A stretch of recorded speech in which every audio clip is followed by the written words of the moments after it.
कर दिखाओ कुछ ऐसा कि दुनिया करना चाहे आपके जैसा। हाय दोस्तों, मैं डॉक्टर प्रेम घोड़के फिर से आपके सामने एक छोटी सी कहानी लेकर आ रहा हूं, जिस कहानी में इंसान को अपने कर्तव्य के प्रति सचेत किया गया है। हाँ, लेकिन ये कहानी सुनने से पहले मैं आपको एक सुंदर संगीत सुनाना चाहता हूँ, जो सुनने के बाद आप उसकी लय में सुमधुर हो जाओगे और कहानी सुनने के लिए बेकरार हो जाओगे। तो चलो सुनते हैं ये छोटा सा म्यूजिक।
तो बच्चों, सुना आपने बांसुरी का ये सुमधुर आवाज? कितना मन प्रसन्न हुआ है और उत्साहित तो हुआ ही है। तो आज हम इसी उत्साह के साथ और इसी मन की प्रसन्नता के साथ एक छोटी सी कहानी सुनने जा रहे हैं, जिस कहानी का नाम है सबसे बड़ा धर्म।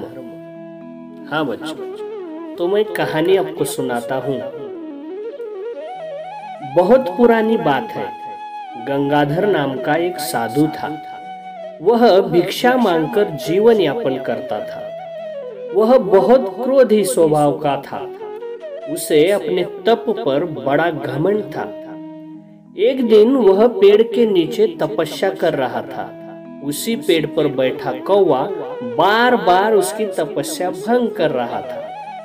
इस पर साधु को बड़ा क्रोध आया। उसने कौवे की तरफ जैसे ही क्रोध से देखा, वह जलकर भस्म हो गया। साधु को अपनी शक्ति पर बड़ा घमंड हुआ।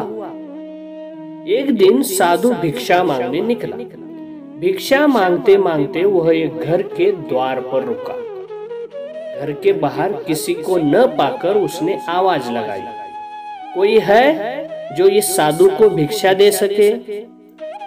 कुछ देर बाद एक स्त्री अन्न से भरा कटोरा लेकर घर से बाहर आई। तभी उसका पति खेत से वापस आ गया। उसके हाथ पांव मिट्टी से सने थे और वह बहुत थका हुआ था। अपने पति को देखते ही स्त्री ने कटोरा एक और रख दिया। वह जल्दी से अंदर जाकर पानी ले आई, अपने पति के हाथ पांव धुलवाए। उसके बाद वह कटोरा लेकर साधु के पास आई। साधु ने क्रोध से तमतमाते हुए उस स्त्री से कहा, तूने मेरा अपमान किया है। तुझे इसका दंड भुगतना पड़ेगा। मैं अभी तुझे जलाकर भस्म कर दूंगा। साधु की आंखें क्रोध से लाल हो रही थी, परंतु यह क्या? साधु के क्रोध से स्त्री भस्म नहीं हुई। साधु सोचने लगा, मैंने अपने क्रोध से कितनों को भस्म किया है, परंतु यह स्त्री भस्म क्यों नहीं हुई? इसके पास जरूर कोई शक्ति है जो मेरे क्रोध से इसको बचा रही है। मुझे पता करना चाहिए। यह सोचते हुए साधु ने अपना क्रोध शांत किया और उस स्त्री से विनम्रता से पूछा, देवी, तुम्हारे पास कौन सी शक्ति है जो मेरे क्रोध से तुम्हारी रक्षा कर रही है? स्त्री ने हंसते हुए उत्तर दिया, महाराज, दामोदरपुर गांव में मेरे गुरु हरिराम रहते हैं। वही आपको इस शक्ति के बारे में बताएंगे। आप उनसे जाकर मिले। हरिराम को ढूंढते हुए साधु उसके गांव पहुंचा। उसने हरिराम को सारी बात बताई। फिर बोला, मैं जानना चाहता हूँ कि उस स्त्री के पास कौन सी शक्ति है। उसने मुझे तुम्हारे पास भेजा। उसने कहा है कि तुम उसके गुरु हो। हरिराम ने अपने उत्तर में कहा, साधु महाराज, वह स्त्री मेरी बहन है। अभी तो मैं लकड़ी बेचने जा रहा हूँ। आप मेरे घर पर रहकर आराम करें। मैं शाम को वापिस आकर आपको उस शक्ति के बारे में बताऊंगा। यह सुनकर साधु ने कहा, मैं इतनी देर तक तुम्हारा इंतजार नहीं कर सकता। तुम अभी मुझे उस शक्ति के बारे में बताओ। इस पर हरिराम बोला, महाराज, मैं आपका आदर करता हूँ, पर आप मेरी मजबूरी समझिए। मैं अपने बच्चों को भूखा कैसे रख सकता हूँ? इनके लिए मुझे काम पर जाना ही होगा। अब साधु आग बबूला हो उठा और कहने लगा, तू उस शक्ति के बारे में ऐसे नहीं बताएगा। इसके आगे साधु कुछ करता या कहता, इससे पहले ही हरिराम उसे बीच में रोकते हुए बोला, आप गुस्सा मत कीजिए महाराज। मैं आपको अपने एक मित्र का पता देता हूँ। वह आपको इस शक्ति के बारे में बता देगा। उसका नाम देवदत्त है। वह पास वाले गांव में ही रहता है। हरिराम से देवदत्त का पता लेकर साधु चला गया। देवदत्त को ढूंढते हुए साधु उसके पास पहुंचा। वहां पहुंचते ही साधु के आश्चर्य का ठिकाना न रहा। उसने देखा देवदत्त जूता सिल रहा था। साधु ने देवदत्त को अपने आने का कारण बताया। देवदत्त ने साधु से कहा, महाराज, आप यहाँ बैठिए। मैं अपना काम खत्म कर लूं, फिर आपको उस शक्ति के बारे में बताऊंगा। यह कहकर देवदत्त अपने काम में लग गया। यह सब देखकर साधु सोचने लगा, यह जूता सिलने वाला मामूली आदमी, इसके पास कोई शक्ति कैसे हो सकती है?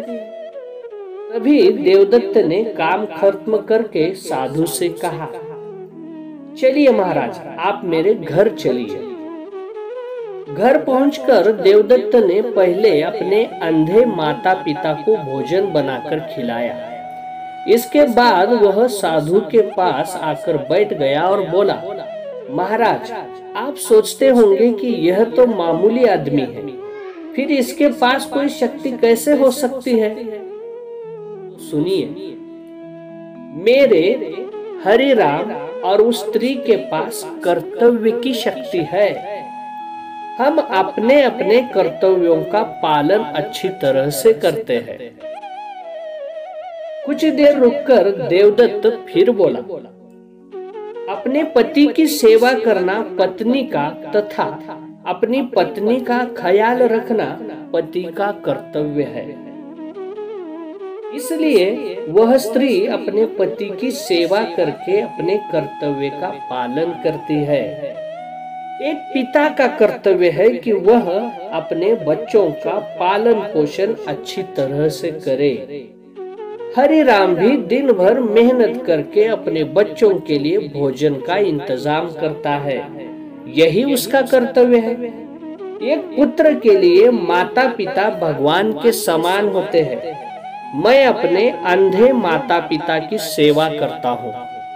यही मेरा कर्तव्य है।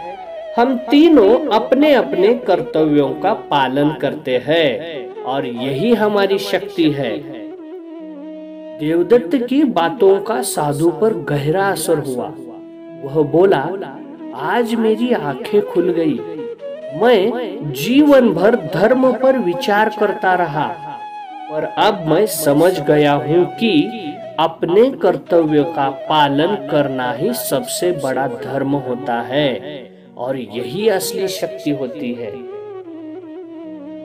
बच्चों, इस कहानी का मूल्य यह है कि कर्तव्य ही सबसे बड़ा धर्म है। अब यहाँ पर ये कहानी खत्म होती है, लेकिन कर्तव्य ही सबसे बड़ा धर्म है, यह बात हर व्यक्ति ने समझ लेनी चाहिए। हर व्यक्ति किसी न किसी कार्य में लगा होता है। उस कार्य को सुचारू रूप से करना ही उसका धर्म है। जैसे आपका कर्तव्य है अच्छे से पढ़ लिख कर अपने लक्ष्य को प्राप्त करना, इसी तरह अपने माता पिता भी आपकी देखभाल करके अपने कर्तव्य का पालन करते हैं। तो यह कहानी हम अभी जान चुके हैं एक साधु महाराज के द्वारा, और आखिर में उन्हें भी पता चला कि कर्तव्य ही सबसे बड़ा धर्म है। और बच्चों, इसी के साथ मैं डॉक्टर प्रेम घुड़के आपसे विदा लेता हूँ। यह मेरा कर्तव्य है कि आप तक यह कहानी मैंने पहुंचाई। आप बहुत खुश होंगे और कर्तव्य का पालन करते रहिए। इसी संदेश के साथ धन्यवाद।